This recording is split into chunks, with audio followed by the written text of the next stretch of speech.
Friends, ಇವತ್ತು ನಮ್ಮ ತುಳುನಾಡಿನ ಸೈಡಲ್ಲಿ ಭೂತಾರಾಧನೆಯಲ್ಲಿ ಒಂದು ಅಗ್ಗೆಲು ಅಂತ ಮಾಡ್ತಾರೆ, ಅಗ್ಗೆಲು ಸೇವೆ ಅಂತ ಗಣಗಳಿಗೆ, ದೇವಿಯ ಗಣಗಳಿಗೆ.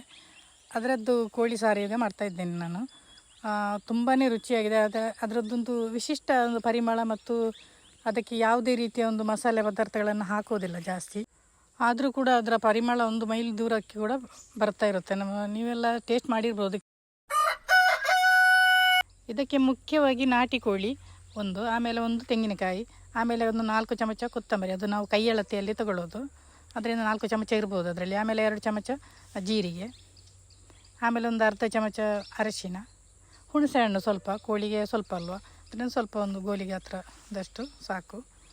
ಆಮೇಲೆ ಒಂದು ಈರುಳ್ಳಿ ನೋಡಿ, ಒಂದು ಸಾಕು. ಬೆಳ್ಳುಳ್ಳಿ ಹಾಕಲಿಕ್ಕಿಲ್ಲ, ಇದನ್ನೆಲ್ಲ ಹಸಿಯಾಗಿ ಹಾಕೋದು, ಯಾವುದು ಫ್ರೈ ಮಾಡಲಿಕ್ಕಿಲ್ಲ. ಆಮೇಲೆ ಒಂದು 50 ಮೆಣಸು, ಒಣ ಮೆಣಸು ತಗೊಂಡಿದ್ದೇನೆ ನೋಡಿ. ಒಂದು ಹಿಡಿ ಮತ್ತು ಸ್ವಲ್ಪ ಜಾಸ್ತಿ ಉಂಟು, ಅದರಿಂದ ಅದು ಮೆಣಸು ಒಂದು 50 ಇರ್ಬೋದು, 60 ಇದ್ದರೂ ಪರವಾಗಿಲ್ಲ. ಅದು ಕೋಳಿ ಲೆಕ್ಕಾಚಾರದಲ್ಲಿ. ಕೋಳಿ ಜಾಸ್ತಿ 1.5-2 kg ಎಲ್ಲ ಇದ್ದರೆ ಸ್ವಲ್ಪ ಜಾಸ್ತಿ ತಗೊಂಡ್ರೂ ಪರವಾಗಿಲ್ಲ. ಅವ್ರದ್ದು ಲೆಕ್ಕ ಒಂದು 50 ಅಂತ. ಆಮೇಲೆ ನೋಡಿ, ನಾನು ಅದನ್ನು ತೆಂಗಿನಕಾಯಿ ತುರಿದಿದ್ದೇನೆ. ಇವಾಗ ಎಲ್ಲವನ್ನು ಹಾಕಿ ಸ್ವಲ್ಪ ನೀರು ಹಾಕಿ ನಾವು ಗ್ರೈಂಡ್ ಮಾಡ್ಕೋಬೇಕು ನುಣ್ಣಗೆ. ಅಂದರೆ ಹಿಂದಿನ ಕಾಲದಲ್ಲೆಲ್ಲ ಕಡಿಯುವ ಕಲ್ಲಲ್ಲಿ ಮಾಡ್ತಾಯಿದ್ದಿದ್ದು, ಅದರ ಟೇಸ್ಟು ಇನ್ನೂ ಚೆನ್ನಾಗಿರ್ತಾಯಿತ್ತು. ಇವಾಗ ನಾವು ಮಿಕ್ಸಿ ಗ್ರೈಂಡರಲ್ಲೆಲ್ಲ ಯೂಸ್ ಮಾಡ್ತೇವೆ. ಅದರಲ್ಲಿ ನಾನಿವಾಗ ಮಿಕ್ಸಿಯಲ್ಲಿ ಮಾಡ್ತಾಯಿದ್ದೇನೆ ನೋಡಿ. ಇದಾಯಿತು. ನಾನಿವಾಗ 2 ಸಲ ಮಾಡ್ತಾಯಿದ್ದೇನೆ, ಯಾಕಂದರೆ ಅದು ಒಂದೇ ಸಲ ಆಗಲಿಲ್ಲ. ಅದರಿಂದ ಇನ್ನೊಂದು ಸಲ ಕೂಡ ಅದನ್ನು ಹಾಕ್ತಾಯಿದ್ದೀನಿ.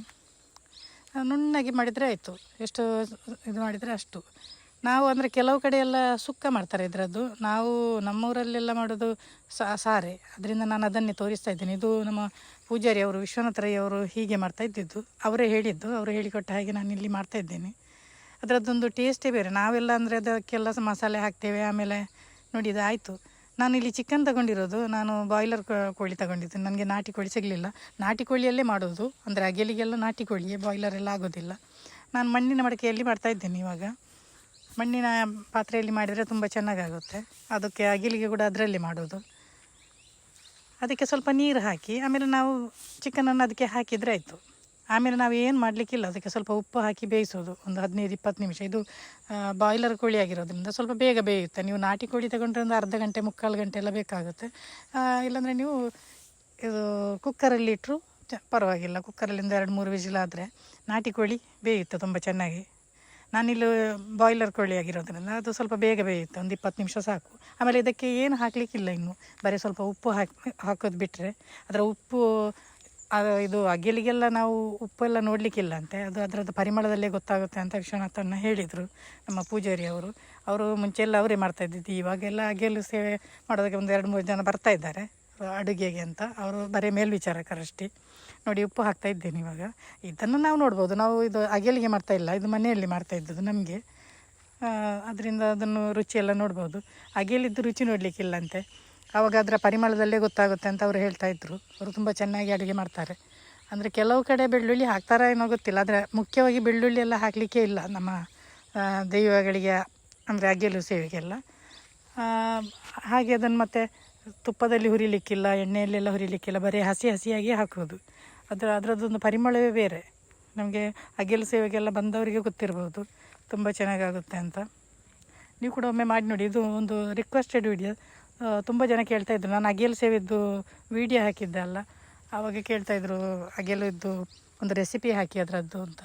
ಕೆಲವು ತಿಂದವರು ಇರ್ಬೋದು, ಅವರಿಗೆ ರುಚಿ ಗೊತ್ತಿರುತ್ತಲ್ಲ, ಅದರಿಂದ. ನೋಡಿ, ಇದು ಕುದಿ ಬರ್ತಾ ಉಂಟು. ಚೆನ್ನಾಗಿ ಕುದಿ ಬಂದರೆ ಆಯಿತು, ಅದು ಬೆಂದಿದೆ ಅಂತ. ಅದು ನೋಡುವಾಗ ಗೊತ್ತಾಗುತ್ತೆ ನಮಗೆ ಅದು ಮೆದು ಆಗಿರುತ್ತೆ ಮಾಂಸ ಎಲ್ಲ. ಇದು ನಾಟಿ ಕೋಳಿ ಆದರೆ ಸ್ವಲ್ಪ ಗಟ್ಟಿ ಜಾಸ್ತಿ ಅಲ್ಲ, ಅದು ಬೇಯೋದಕ್ಕೆ ತುಂಬ ಹೊತ್ತು ಬೇಕಾಗುತ್ತೆ. ಅದರಿಂದ ಅದು ಅದರೆಲ್ಲ ಮಾಡೋದು ಕೂಡ ನಾವು ಇದರಲ್ಲಿ ಎಲ್ಲ ಒಲೆಯಲ್ಲಿ, ಕಟ್ಟಿಗೆ ಒಲೆಯಲ್ಲಿ ಮಾಡೋದಲ್ಲ. ಇದು ನಾವು ಗ್ಯಾಸಲ್ಲಿ ಮಾಡ್ತಾಯಿದ್ದೀವಿ ಇವಾಗ. ಕಟ್ಟಿಗೆ ಒಲೆಯಲ್ಲಿ ಮಾಡಿದರೂ ಕೂಡ ಅದರದ್ದೊಂದು ಟೇಸ್ಟ್ ಒಂಥರ ಬೇರೆ ಡಿಫ್ರೆಂಟ್ ಆಗಿರುತ್ತೆ ನೋಡಿ. ಒಮ್ಮೆ ಮಾಡಿ ನೋಡಿ. ಬಹುಶಃ ಯಾರು ಕೂಡ ಇದು ಅಗೆಲಿದು ಹಾಕಿಲ್ಲ ಅಂತ ಅನ್ಕೋತೀನಿ, ನನಗೆ ಗೊತ್ತಿಲ್ಲ, ನಾನು ನೋಡಿಲ್ಲ. ಅದರಿಂದ ಯಾರಿಗಾದರೂ ಇದು ಉಪಯೋಗ ಆಗ್ಬೋದು. ನಾನು ಫೇಸ್ಬುಕ್ ಮತ್ತು ಇನ್ಸ್ಟಾದಲ್ಲೆಲ್ಲ ಅಗೆಲು ಸೇವೆದ್ದು ಬರೆದಿದ್ದೆ, ಹಾಕಿದ್ದೆ ವಿಡಿಯೋ. ಆವಾಗ ಕೆಲವರಿಗೆಲ್ಲ ಡೌಟ್ ಆಗಿತ್ತು, ಅಂದರೆ ದೇವರಿಗೆಲ್ಲ ನಾನ್ ವೆಜ್ ಹಾಕ್ತೀರಾ ನೀವು ಅಂತ. ಕೆಲವರು ನಾನ್ ವೆಜ್ ಅಂತ ಹೇಳುವಾಗ ಅದನ್ನು ಹಾಗೆ ದೇವರದ್ದು ಅಗೆಲಿಯನ್ನು ನೀವು ನಾನ್ ವೆಜ್ ಹಾಗೆಲ್ಲ ಹೇಳಬಾರ್ದು, ಅದಕ್ಕೆ ಒಂದು ಸರಿಯಾದ ಪದ ಎಲ್ಲ ಇದೆ ಅಂತ ಹೇಳ್ತಾಯಿದ್ರು. ಅದೇನೇ ಆಗಲಿ, ಇದು ನನಗೆ ಈಗಿನವರಿಗೆ ಗೊತ್ತಾಗಲಿ ಅನ್ನೋ ಕಾರಣಕ್ಕೋಸ್ಕರ ಹೇಳಿದ್ದೆ ಅಷ್ಟೇ.